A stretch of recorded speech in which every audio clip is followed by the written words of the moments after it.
Bueno, la verdad estoy muy contenta de tener el privilegio de predicar.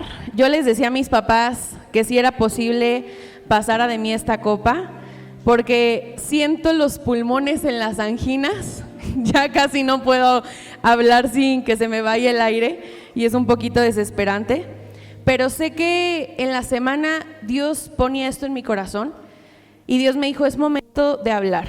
Yo no sé si ustedes sepan, no estoy para contárselos, pero estoy a menos de 2 semanas de dar a luz.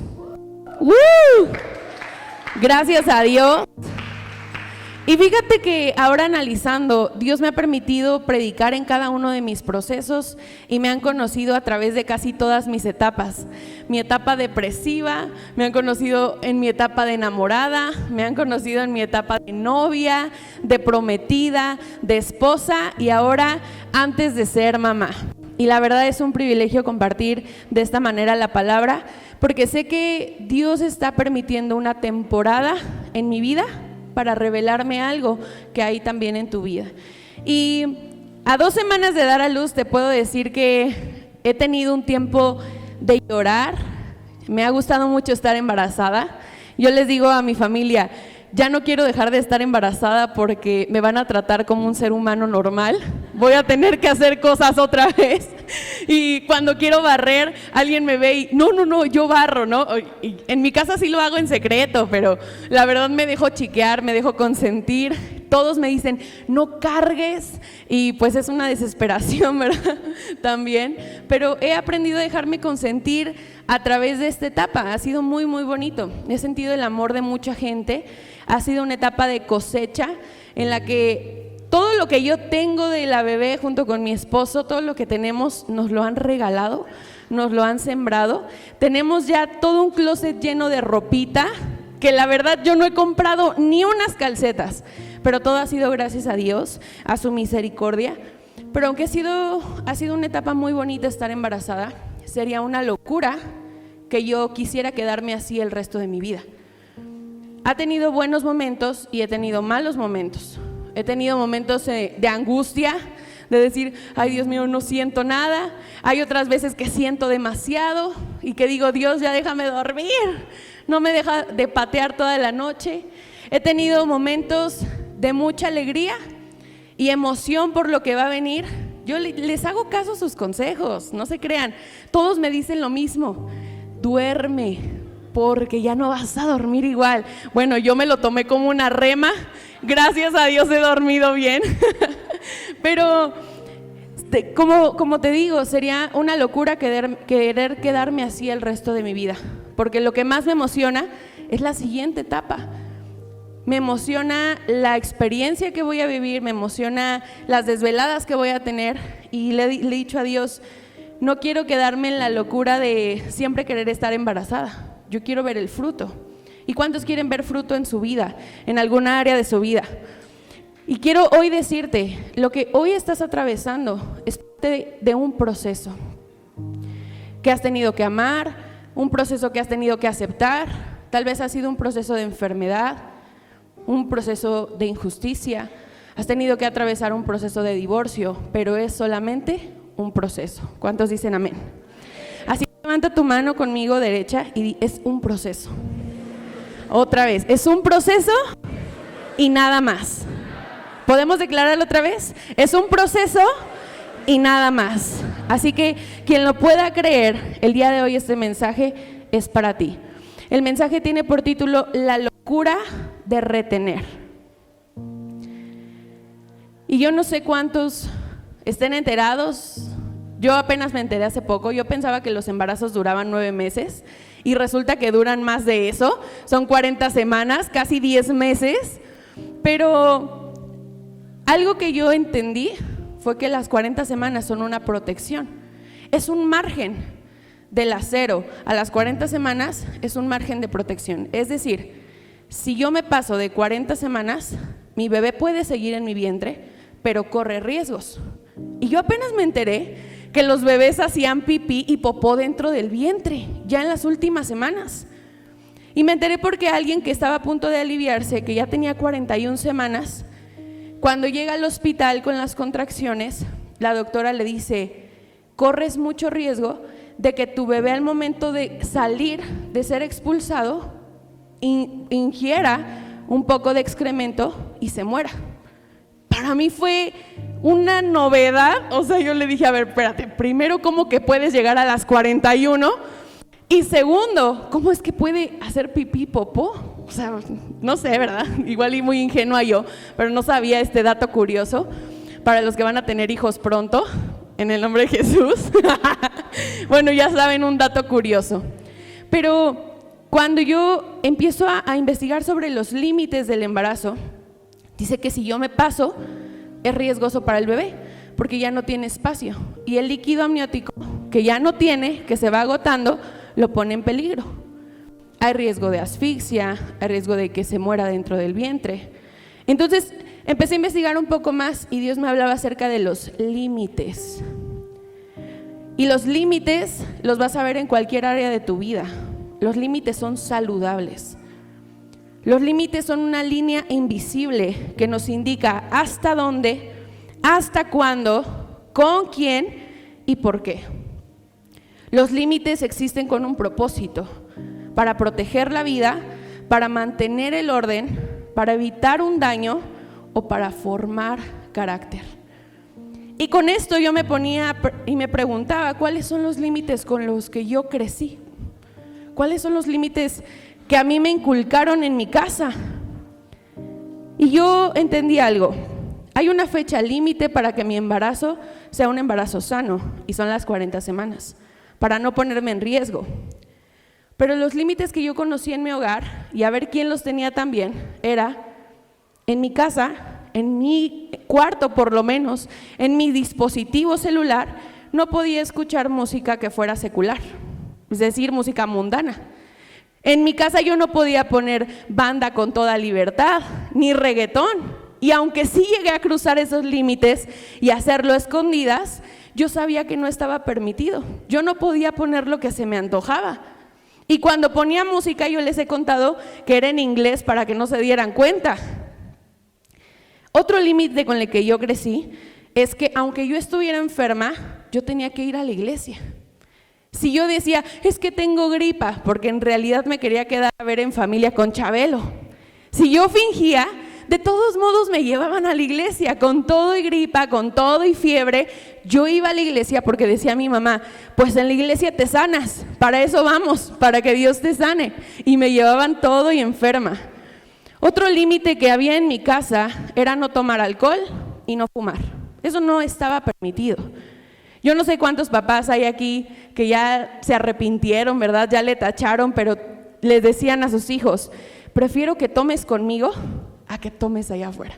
Prefiero que lo hagas enfrente de mí a que lo hagas cuando yo no esté. Pero eso no existía en mi casa, eso no existía para mí. Otro límite era, no puedes tener novio hasta los 18 años. Era un límite que yo decía, ¿pero por qué? Yo recuerdo que mi hermanita Alison, cuando cumplió como 8 años, dijo, yo a los 15 me voy a casar. Miren, sigue soltera. Pero un límite era, tú antes de los 18 no puedes tener novio. Otro límite, ya cuando crecí, fue, tú no puedes llegar a la casa después de las 10 de la noche. Si tú llegas después de la noche, no te voy a dejar afuera, pero te voy a dar una guamisa. Bueno, era un límite que yo tenía que respetar. Y en su momento no los entendí. Yo tenía una tía que era todo lo contrario a mis papás y vivía en la misma casa que nosotros. Y cuando ella sabía que mi papá no me dejaba tener novio, decía, ¿pero por qué? ¿Qué tiene de malo? Cuando veía que su hija tomaba y a mí no me dejaban, decía, es que es mejor que lo hagan aquí, a que yo no sepa dónde andan. Y yo decía en mi interior, ¿cómo no fue ella mi mamá? Yo le decía a mis papás, yo quiero que ella sea mi mamá. De hecho, mi hermanita, la que me sigue, que se llama Valerie, ella también decía, es que yo prefiero que ella sea mi mamá. Y cuando nos enojábamos porque tocábamos esos límites y había consecuencias, les decíamos, te odio. ¿Cómo no me tocó que alguien más fuera mi papá o mi mamá? Pero con el tiempo entendí. Ahora a esta edad te puedo decir que lo mejor que me pudo haber pasado en la vida fue tener padres que me pusieran límites, porque eso significaba que yo le importaba lo suficientemente a alguien para corregirme, para enseñarme, para moldearme. Y he visto la vida de otras personas que crecieron sin límites, que tienen problemas de adicción, que tienen problemas de depresión, de ansiedad. Y no es que los límites evitaron todo eso en mi vida, pero los límites me protegieron. Y por eso Dios me enseñaba que ahora como mujer adulta le agradezco a Dios por la vida de mis padres, por todos esos límites que pusieron, por todas esas trabas que aunque tal vez muchas veces yo traté de pasarlas, esas mismas trabas me enseñaron que había consecuencias a mis decisiones. Mi esposo Pablo, que un día se le ocurrió, porque estaba enojado con mi cuñada, pegarle. Y cuando le pega, mi suegro le dio la golpiza de su vida y le enseñó que a una mujer nunca se le pega ni con el pétalo de una rosa. Y a la fecha es un hombre que no es golpeador, que no es agresivo, porque tocó un límite, lo cruzó, hubo consecuencias, pero aprendió. Y yo creo que a todos nos ha pasado así. Hemos entendido que en la ley hay límites y tú los tienes que respetar porque son la protección para otra persona. Como te lo dije, los límites no son castigos, los límites son la manera en la que Dios protege nuestro futuro. Para mí, los límites de niña se veían como un castigo. Muchas veces me enojé, no los entendí, berrié, grité, odié, aborrecí, pero ahora entiendo que todos esos límites, a través de mis papás, fueron para proteger mi vida. Y hoy quisiera comenzar contándote la historia de un hombre que creció sin límites. Y sí lo dice en la Biblia, y es una historia hermosa que está en el libro de Primera de Samuel, capítulo 13. Si tú tienes Biblia, te voy a invitar a que la abras.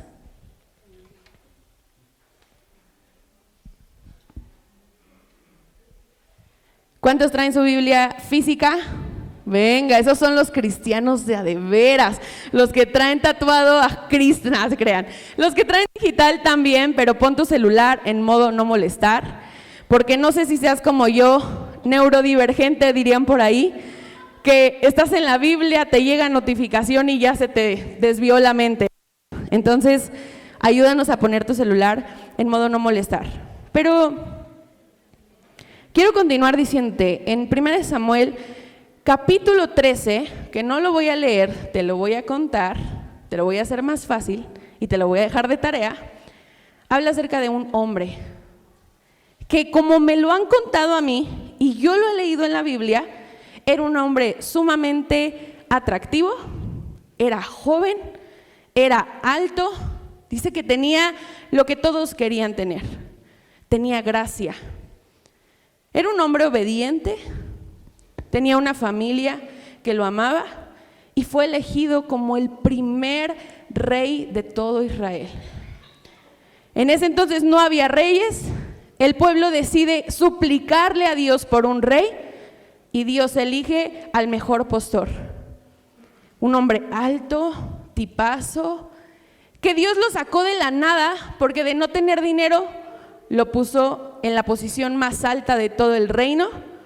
Y este hombre se llama Saúl.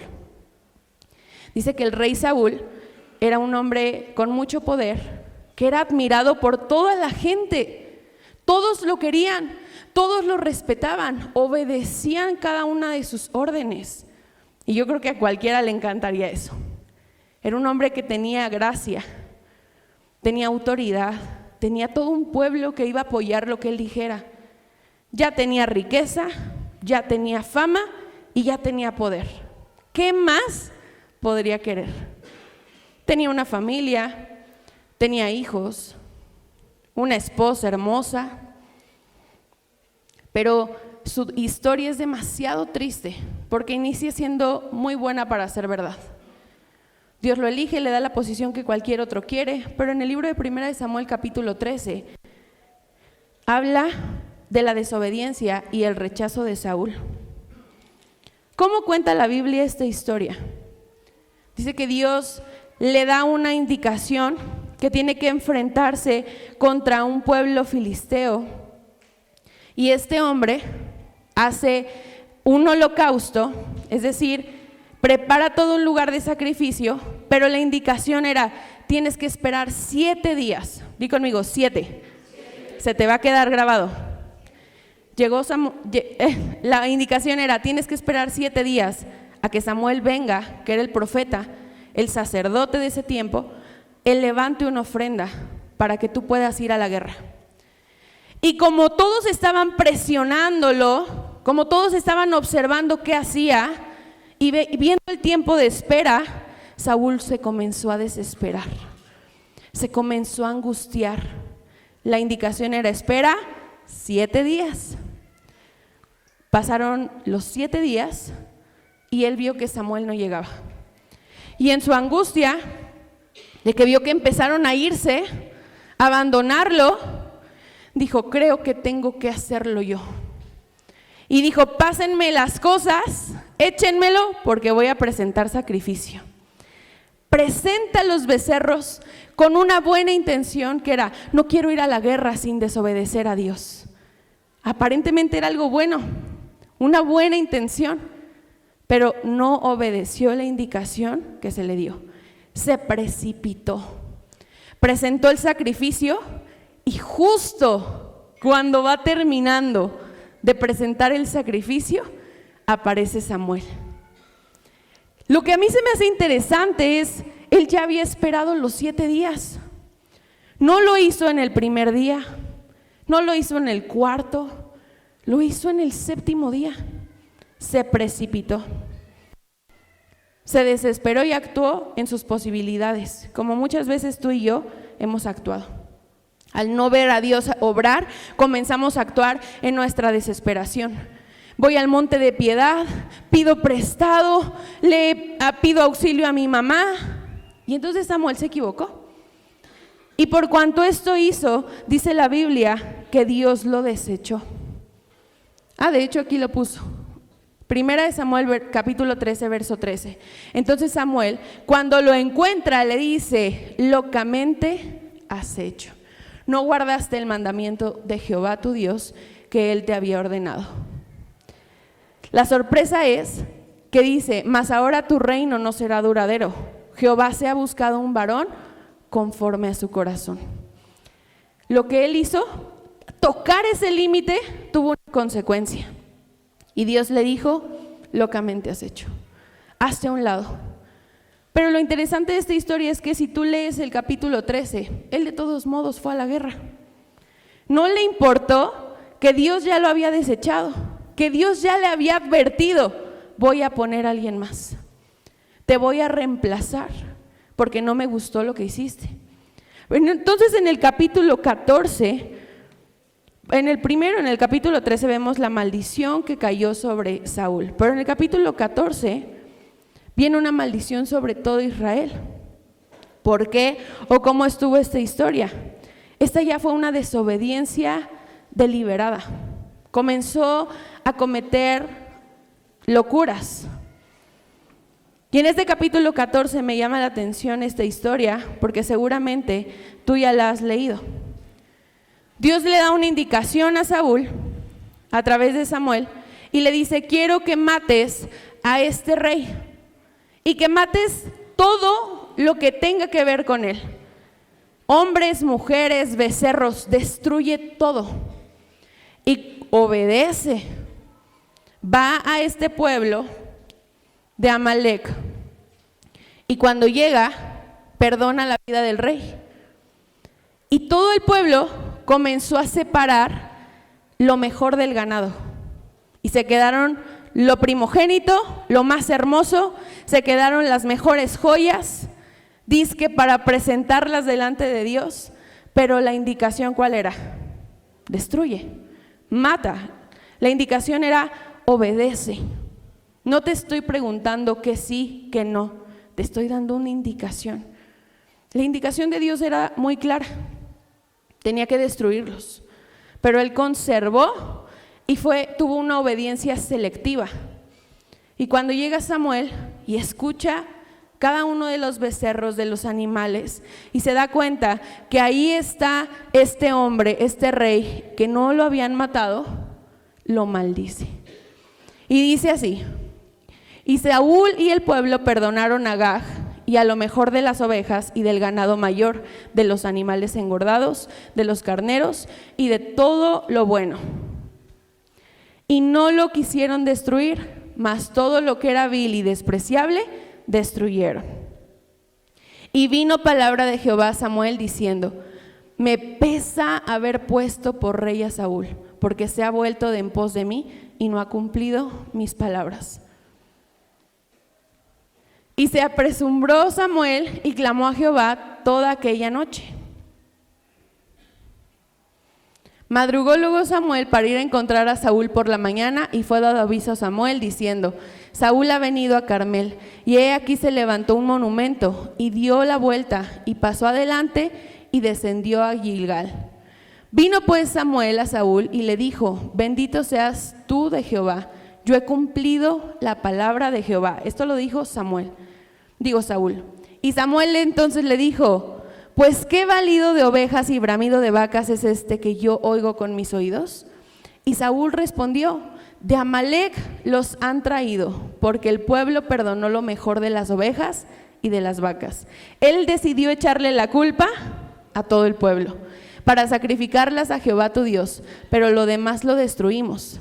Entonces Saúl le dijo a Samuel: déjame declararte lo que Jehová me ha dicho esta noche. Y él le respondió: di. Y le dijo Samuel: aunque eras pequeño entre tus propios ojos, no has sido hecho jefe de las tribus de Israel, y Jehová te ha ungido por rey sobre Israel. Y Jehová te envió en misión y dijo: ve y destruye a los pecadores de Amalec y hazles guerra hasta que los acabes. ¿Por qué pues no has oído la voz de Jehová, sino que vuelto al botín has hecho lo malo ante los ojos de Jehová? Y Saúl respondió a Samuel: antes bien he obedecido la voz de Jehová y fue a la misión que Jehová me envió. Y he traído a Agar, rey de Amalec, y los he destruido a los amalecitas. Mas el pueblo tomó del botín ovejas y vacas, las primicias del anatema, para ofrecer sacrificios a Jehová tu Dios en Gilgal. Y Samuel le dijo, y este verso me encanta: ¿se complace Jehová tanto en los holocaustos y víctimas como en que se obedezca a las palabras de Jehová? Ciertamente el obedecer es mejor que los sacrificios, y el prestar atención más que la grosura de los carneros. Porque como pecado de adivinación es la rebelión, y como ídolos e idolatría la obstinación. Por cuanto tú desechaste la palabra de Jehová, Él también te ha desechado para que no seas rey. Y ahí me voy a quedar. Es impactante cómo lo confronta Samuel, cómo Dios le dijo: ya basta. Y no sé si te ha pasado a ti, a mí sí me ha pasado, enfrentarme contra un Dios que dice: ya me cansé. Saúl pensó que tenía un Dios permisivo. Ay, si me eligió una vez, me va a volver a perdonar. Además, no creo que me reemplace tan rápido. No creo que me olvide tan rápido. He hecho cosas buenas para Dios. Le he servido. He cuidado bien del pueblo. Pero nunca en su vida se imaginó tener un Dios con límites. Nunca se imaginó que el mismo Dios que era misericordioso y que entre todos lo había elegido, era el Dios que le iba a decir: se acabó. Punto final. Lo que a mí me encanta del verso 22 es que dice: Dios no se complace más en los sacrificios que en la obediencia. Y el límite que hoy Dios marca para cada uno de nosotros es la obediencia. Eso es lo que demanda Dios de ti y de mí. No quiero que hagas 1000 cosas, quiero que me obedezcas. No quiero que lo hagas a tu manera, quiero que me obedezcas. Porque dice que peor que la rebeldía, peor que la rebelión es la rebeldía.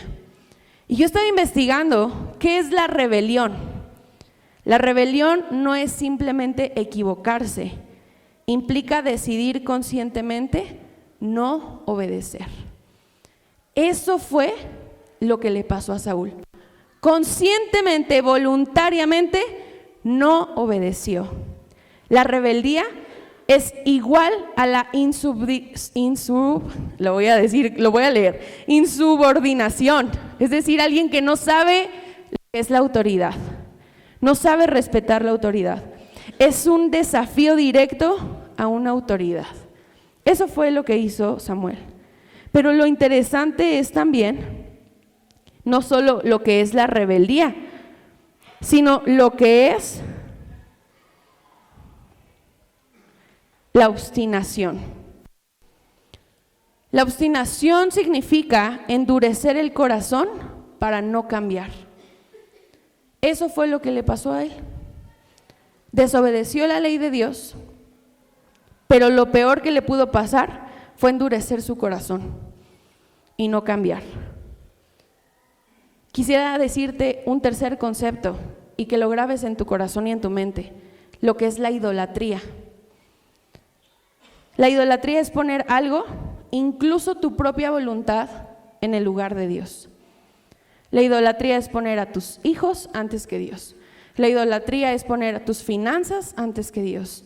La idolatría es poner tus necesidades antes que Dios. 3 cosas que destruyeron la vida de Saúl: rebelión, obstinación e idolatría. En 1 Samuel 15:22, que de hecho ya lo estaban proyectando, te lo quiero leer en la traducción lenguaje actual. Dice: pero Samuel le dijo, a Dios le agrada más que le obedezcan y no que le traigan ofrendas. Es mejor obedecerlo que ofrecerle los mejores animales. En el verso 23 dice: rebelarse contra Dios es tan malo como consultar a brujos y adivinos.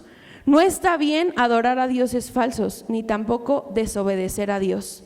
Pero checa esto: como tú no quieres nada con Él, Dios tampoco quiere nada contigo.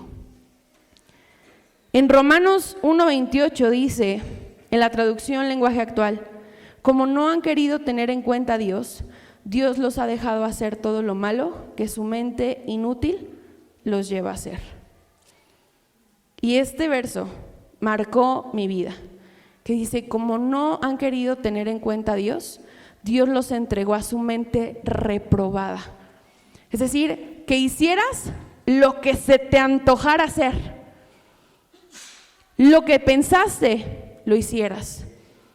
Y dice que Dios te entrega también a una mente reprobada, porque después de que Saúl desobedeció y Dios lo desechó, siguió siendo rey. Dios no iba a llegar y decirle: quítate, y poner a David y forzarlo. No, simplemente Dios iba a dejar que las cosas fueran sucediendo naturalmente. Quiero contarte que esta semana vi una película con mi esposo, que no se las voy a recomendar porque no está buena, pero me dejó un buen mensaje. Y esta película trataba como de unos zombies que mordían a la persona, pero la persona podía seguir actuando normal. Y solo podía entrar a destruirte y a comerte si tú abrías la puerta. Entonces tocaba la puerta y actuaba normal. Mamá, soy yo, ábreme. Yo me lo imaginé así, ¿no? Mamá, soy Dayana, ábreme. Mamá, necesito entrar. Bueno, ¿y por qué no entras? Dime que entre, mamá, dime que entre. No, algo te pasó, no eres tú. Y lo que me llamó más la atención de esta película es que no solo que no podían entrar si no tenían permiso, sino que podían actuar normal. Pero entonces uno de los personajes le dice: esa persona no es tu hermano. No, pero velo, habla igual que él, se escucha igual que él, hasta que de repente, en su desesperación que no lo dejaban entrar, saca un cuchillo y se dan cuenta que no es. Y le dice: estás extrañando algo que ya está muerto. Estás anhelando algo que no existe, no es real, lo único que va a hacer es destruirte. Y ¡bum!, que me cayó el mensaje. Y dije, ¿cuántas personas habemos dentro de la iglesia añorando una relación que ya no existe? Añorando unas finanzas que ya no son reales, una posición que ya no tienes. Me puse a pensar en tantas historias, se me vinieron tantas caritas, ¿verdad? Y decía, lo peor que nos puede pasar en la vida es aferrarnos a algo que ya no es real, a algo que ya no existe. ¿Cuántas mujeres aferradas a un matrimonio porque en algún momento me va a dejar de golpear? Ya no es real, eso ya no existe. Platicaba con una discípula esta semana y yo le preguntaba, ¿y si te enamoraste de él? Ya no viven juntos.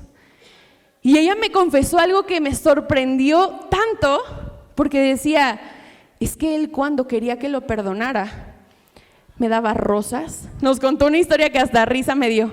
Dice, era como un actor de película de esas japonesas, coreanas. Dice, un día llovió, se quitó la playera y me dijo, pasa para que no te mojes los zapatos. ¡Wow!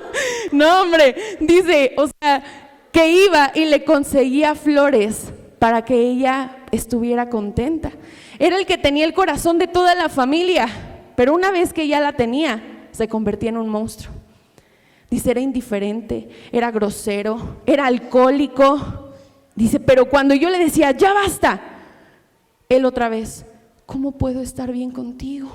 Yo te amo, tú eres el amor de mi vida, te amo y eres única. Eres la mujer de mis sueños. Y lo volvió a perdonar. Y cuando lo volvió a perdonar, otra vez lo cachaba de infiel, lo cachaba de traicionero, de grosero, de ofensivo. Lo dejaba. Lo sorprendente es que pasó medio año. Yo dije, ya con esas tuviste, ¿no? Y dijo, lo volvió a perdonar.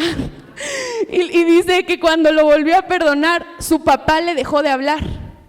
Porque la gente alrededor de ti puede ver que lo que tú tienes y lo que tú quieres ya no existe, pero tú no. Entonces dice, me dolió mucho que mi papá ya no me hablara. Me dolió mucho que fuera indiferente conmigo, que porque su papá la veía y que ni siquiera hacía como que existía. Y dice, me dolió, pero lo volví a perdonar. Ay, no, ya veníamos todos bien desesperados en la camioneta de Reverenda Historia. Yo, por Dios, ¿y en qué momento lo dejaste? Dice, pues hasta que me cansé. Pero tuvieron que pasar muchas veces para que yo me diera cuenta que no era real. Pero ahí no termina la historia. Lo más sorprendente es que pasando casi 16 años, la mujer le dice, la mamá de este hombre le dice, nunca te conté, pero mi hijo tiene esquizofrenia. Imagínate. Lo impresiona, les encanta el chisme, ¿eh? O sea, yo creo que ni en una película están tan atentos. Mira, ni en la historia de Saúl los vi tan atentos. Pero imagínate, pasar más de 16 años creyendo que algo es real cuando algo está enfermo. Ella me decía, yo creí que la loca era yo. Yo creí que la enferma era yo. Dice, pero me aferré a algo que no existía. Hasta que descubrí que él hacía con otras mujeres lo mismo que me hacía a mí. Enamorar, desencantar. Enamorar, desencantar. Uy, esto me fascinó. Dije, véngase para mi prédica. Véngase para acá. Porque me recordó una historia de una mujer que yo conozco que por no querer dejar ir a su novio fingió un embarazo de 9 meses. Y tú podrás decir, eso no existe. Ante Dios, te lo prometo, yo le vi crecer la panza. Porque tu mente es capaz de crear aun cuando algo es irreal. Tú puedes decir, es que sí hay amor. No hay amor, pero tu mente te hace creer que sí. Y este embarazo creció y creció y creció hasta que pasando ya 9 meses dices, ¿cómo lo puedes ocultar? Ya se le rostizó. Pero yo, pensando en esta historia también, entendí que hay mucha locura en no dejar ir. La locura de retener. ¿Sabes qué retuvo Saúl? Una corona ficticia ya no le pertenecía, pero no la quería soltar. Una posición delante de toda la gente que ya no existía. La gente ya sabía que Saúl estaba loco, pero él no la quería soltar. ¿Y sabes qué vino cuando él retuvo? Locura. Vino persecución. Vinieron celos, porque Dios lo entregó a una mente reprobada. Dios le dijo: ¿eso es lo que tú quieres? ¿Quieres la corona? Aunque yo ya no esté contigo, quédatela. Y lo peor que le pudo pasar fue tener una corona de cartón, que no representaba ya autoridad, que no representaba dignidad, que no representaba poder. La corona que él tenía, lo único que representaba era la ausencia de Dios. Y me encantó porque Dios me decía: hay gente dentro de la iglesia llena de locura, de confusión, de ansiedad, de depresión, por no aprender a soltar. Nos sueltan una temporada, nos sueltan a un hijo que está lleno de adicciones y tú dices: pero es que yo sé que sí quiere cambiar, y al día siguiente te roba todo lo que tienes en tu cartera.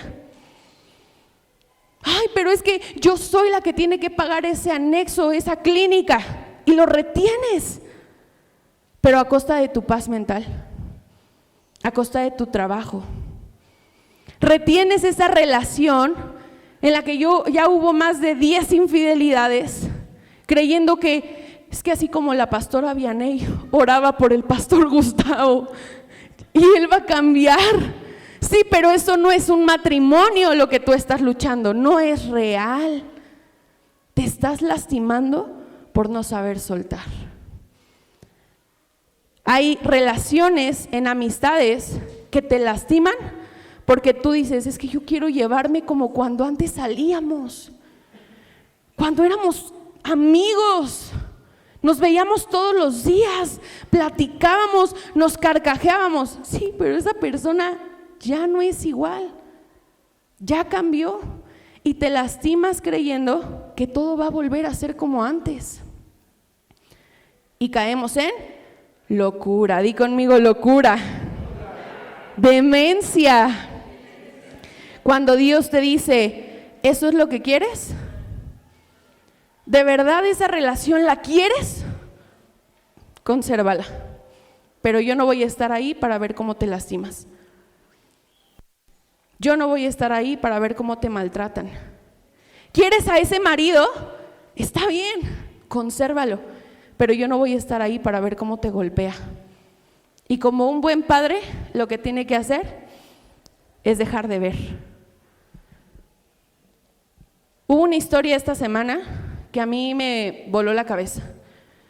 Dice que un joven estaba peleando en su casa con su novia y se le pasó la mano. La golpeó tan fuerte que lo único que pasó fue que la mató. Y lo que tuvo que hacer la mamá de este joven fue marcar al 911 y denunciar a su propio hijo. Le tuvo que tomar el teléfono y marcar a la mamá de esa mujer y decirle: a mi hijo se le pasó la mano, ven a ver a tu hija, porque la mató. Cuando llegan a ver a esta jovencita que él había ahorcado, que él había golpeado, hasta dejarla sin vida, lo más doloroso y lo más triste es los propios papás teniendo que denunciar a su hijo. No por falta de amor, sino porque tocó un límite. Y ese límite tiene consecuencias. Dios es un Padre tan amoroso que Él no envía la muerte a tu vida. Él no envía la soledad, Él no envía la depresión, pero a veces tiene que permitir que tú vivas las consecuencias de haber tocado un límite. Dios, como un Padre amoroso, tiene que dejar que tú sufras la realidad. ¿Tú quieres vivir eso? Entonces vívelo, pero yo no quiero verlo. ¿Tú quieres vivir en drogadicción?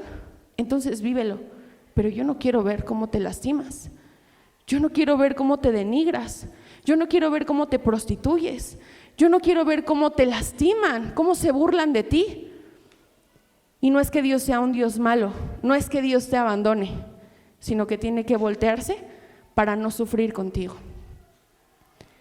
Dios tiene límites y Saúl tocó un límite. Por eso fue entregado a la locura. Dice que cuando Dios lo entrega a su mente reprobada, Saúl ya se comportaba como un esquizofrénico. Ya no tenía cordura todo lo que hacía. Y vivió tanta la ausencia de la paz que por eso tenían que traer a David a que le tocara el arpa.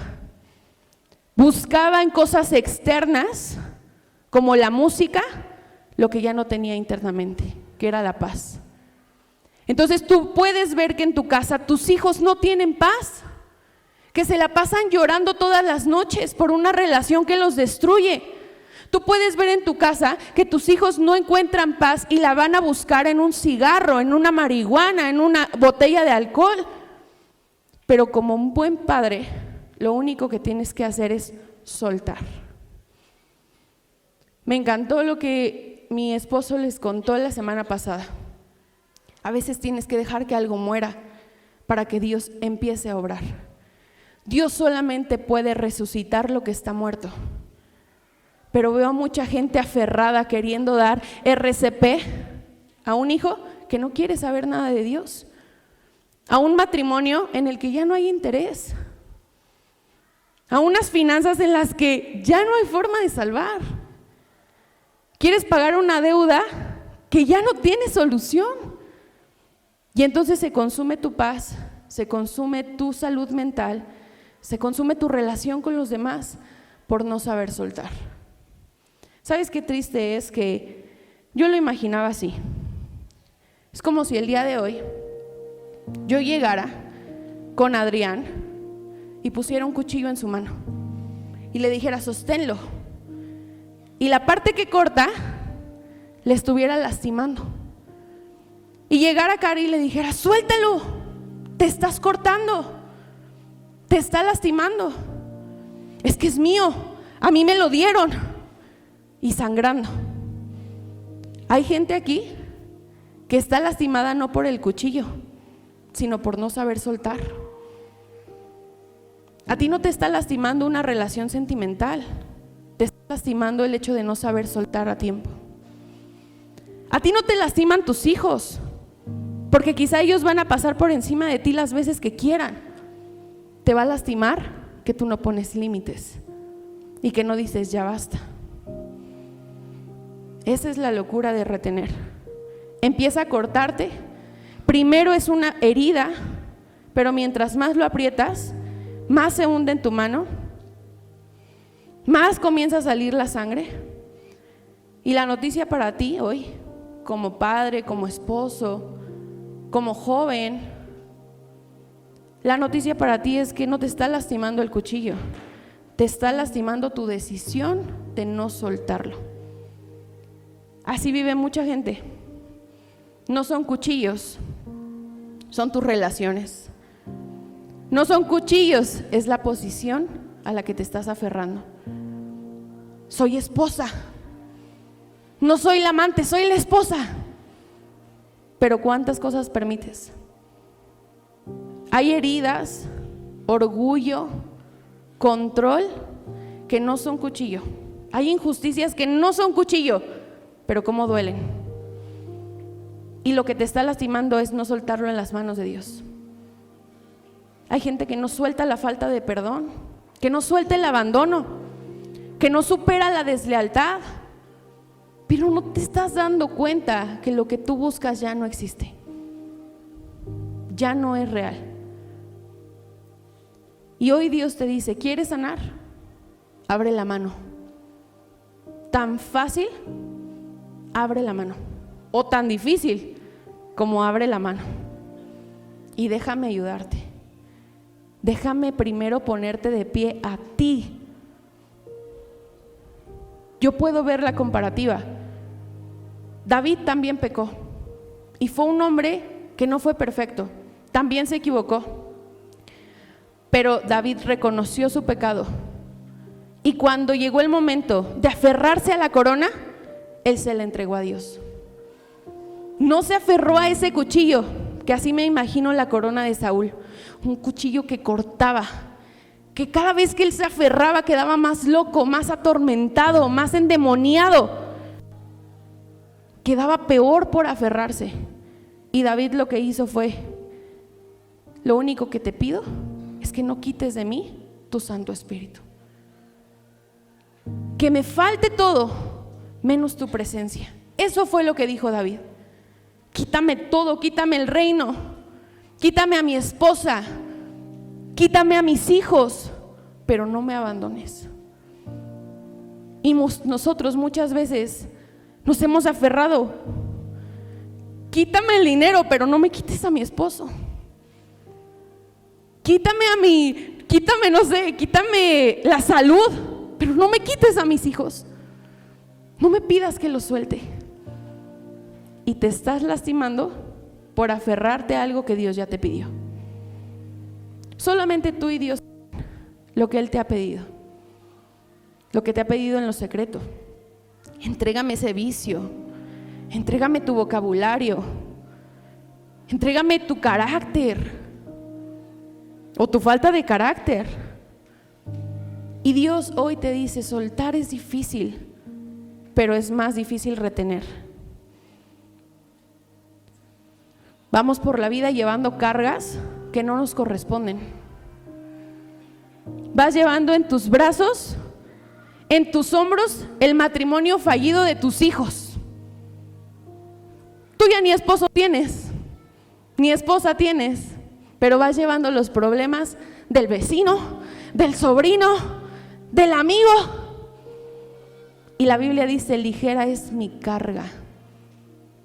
Jesús dice: déjamelo llevar, prefiero soportarlo yo. Cuando Jesús está en ese momento de la cruz, quisiera compartirte todo lo que Él vivió, todo lo que Él sufrió. Dice que su carne estaba expuesta, sus huesos estaban expuestos. A Jesús le arrancaron las barbas, lo hicieron caminar frente a todo el pueblo con sus miembros expuestos. Estaba desnudo, sufrió abandono de parte de todos aquellos que Él amó. Le incrustaron una corona de espinos que provocaba que Él sangrara de todo su ser. Pero eso no fue lo más doloroso. Lo más doloroso para Jesús fue estar en esa cruz y sentir que a Dios ya no le importaba. Y Él dijo: Señor, ¿por qué me has abandonado? Qué interesante es que lo llama Señor, porque Él sentía lejos la presencia de Dios.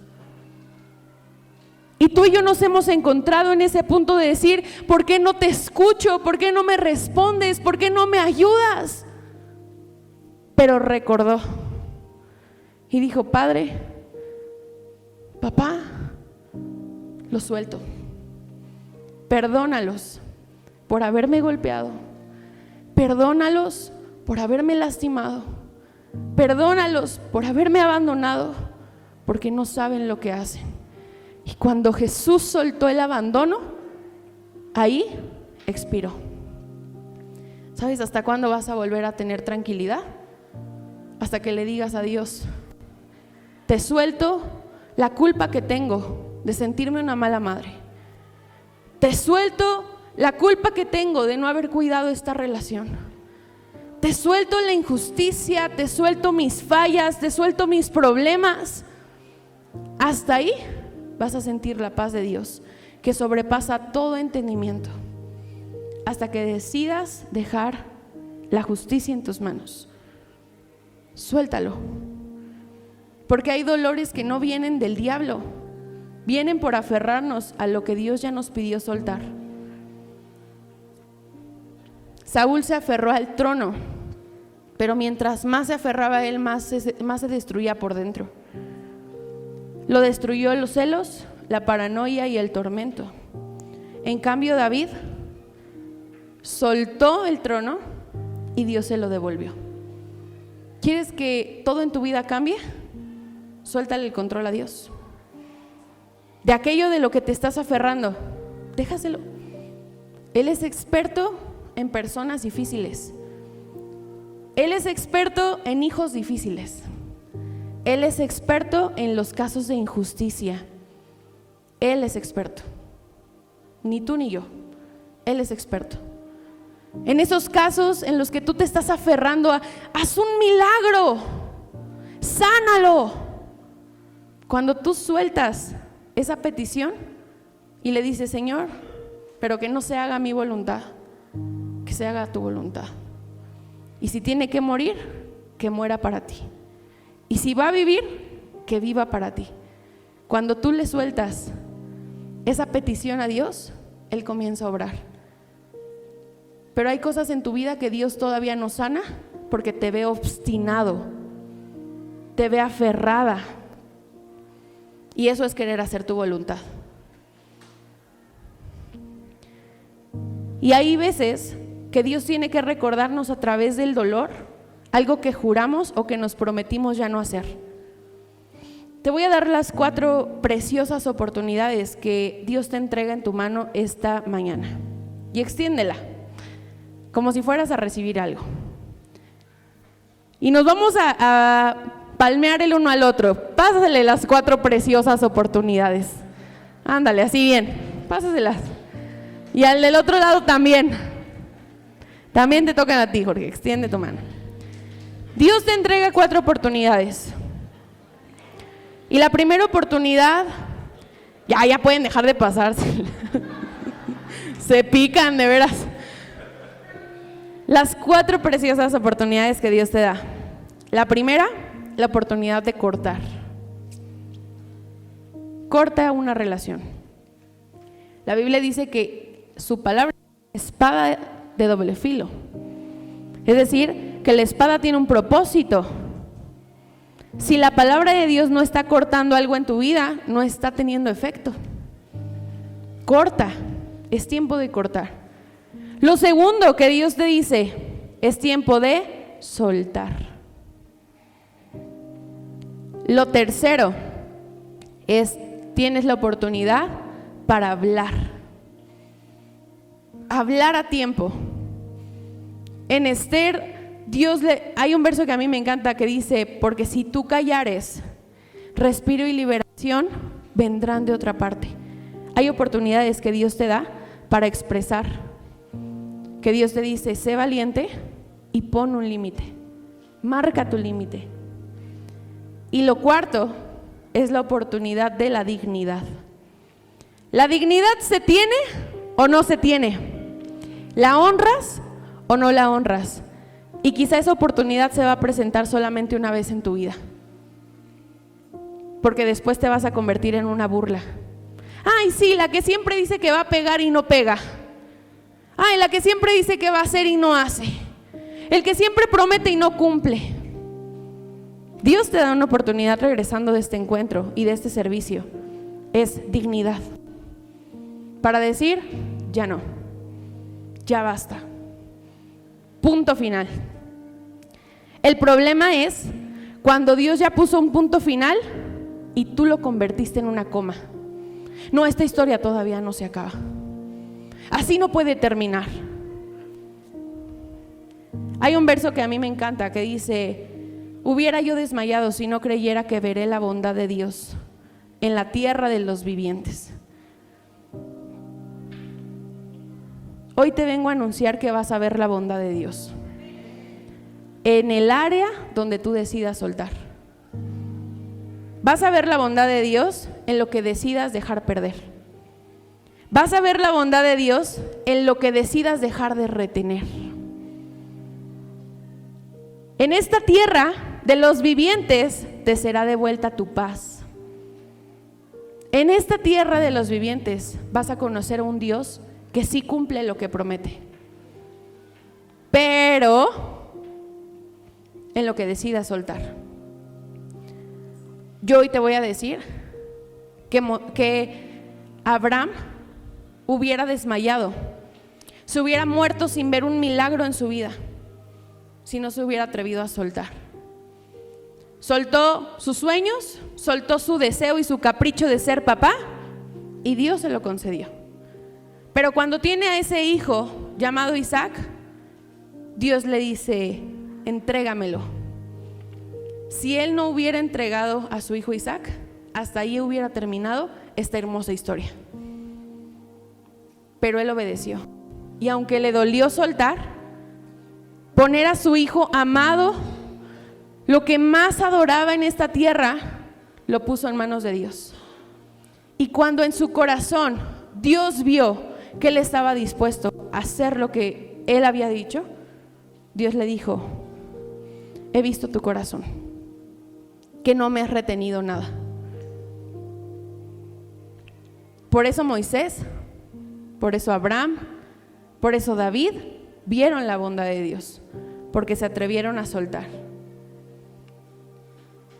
Y hoy quiero terminar leyéndote un verso que dice así, en Proverbios 11:24: hay quienes reparten y les es añadido más, y hay quienes retienen más de lo que es justo y vienen a pobreza.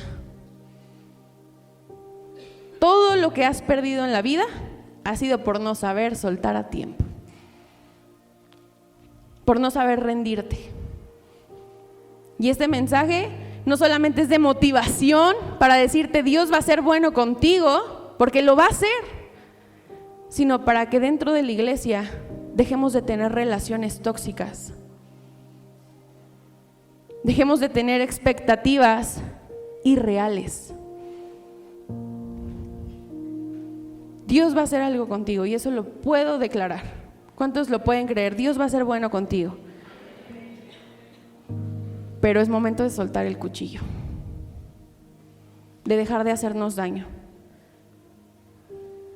de dejar de idolatrar y darle el primer lugar a Dios.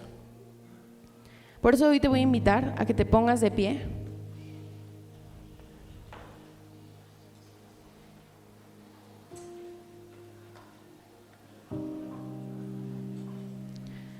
Porque hoy le vamos a entregar a Dios la obstinación.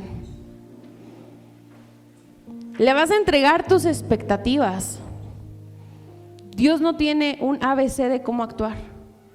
Dios es soberano. Y aún las cosas malas, a los que amamos a Dios, nos ayudan para bien. Todo lo que tú has tenido hasta este momento que vivir, que sufrir, que pasar, todo eso te va a ayudar para bien. Pero es momento de dejar de retener. Pero te lo digo para que lo pongas en práctica. Hoy tienes que pensar en los límites que tienes que marcar. Ya no voy a prestar dinero. Ya no voy a dejar que todos se burlen de mí. Ya no voy a dejar que hablen de mi peso. Ya no voy a dejar que me digan groserías mis hijos. Ya no voy a dejar que hagan lo que quieran. Ya no voy a dejar que se me pongan al tú por tú. Ya no voy a dejar que mi esposo me deje de hablar por 15 días. Ya no voy a permitir que mi esposa llegue borracha cuando quiere, porque vamos a marcar límites. Y los límites que el día de hoy tú decidas definir van a definir el resto de tu vida. ¿Quieres paz? Marca límites. Deja de cuidarle la nieta. Deja que se haga responsable. ¿Quieres tener paz?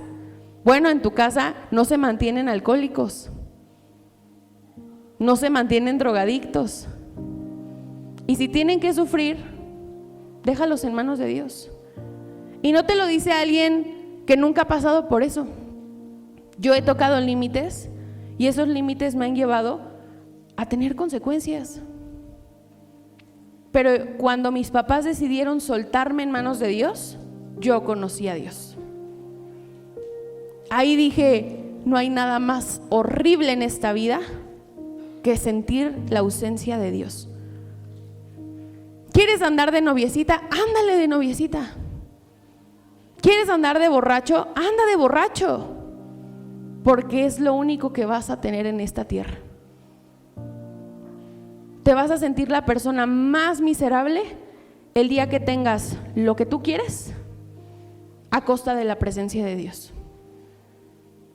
Que Dios te diga, bueno, si eso quieres, si eso es lo que anhelas, anda y quédatelo, porque es lo único que vas a tener. Así que vamos a soltar nuestras coronas delante de Dios, nuestros fracasos. Entrégale tus problemas, entrégale tu situación familiar para que Él comience a obrar. Las que están cansadas de la soltería, entrégale tus expectativas a Dios. Entrégale esa derrota. Dicen por ahí, es mejor que se te vaya el tren a que te aplaste. Gracias a Dios. Mira, prefiero estar soltera que estar con alguien que no me ama. Prefiero estar soltera que estar manteniendo a alguien para que me ame. Suéltale tus deseos a Dios y deja que Él obre en tu vida. Así que el día de hoy te voy a invitar a que cierres tus ojos y que como un acto de valentía puedas abrir tu mano y decir conmigo: Señor Jesús, el día de hoy te entrego mis fracasos, te entrego mi familia, mis finanzas. Hoy decido cortar aquello que me está atando al pasado, a las expectativas, a algo que no es real.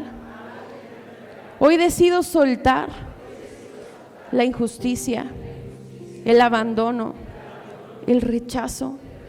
Hoy decido soltar cada uno de mis problemas, a mis hijos, mi matrimonio, mi situación familiar, en tus manos. Hoy decido hablar a tiempo, marcar límites.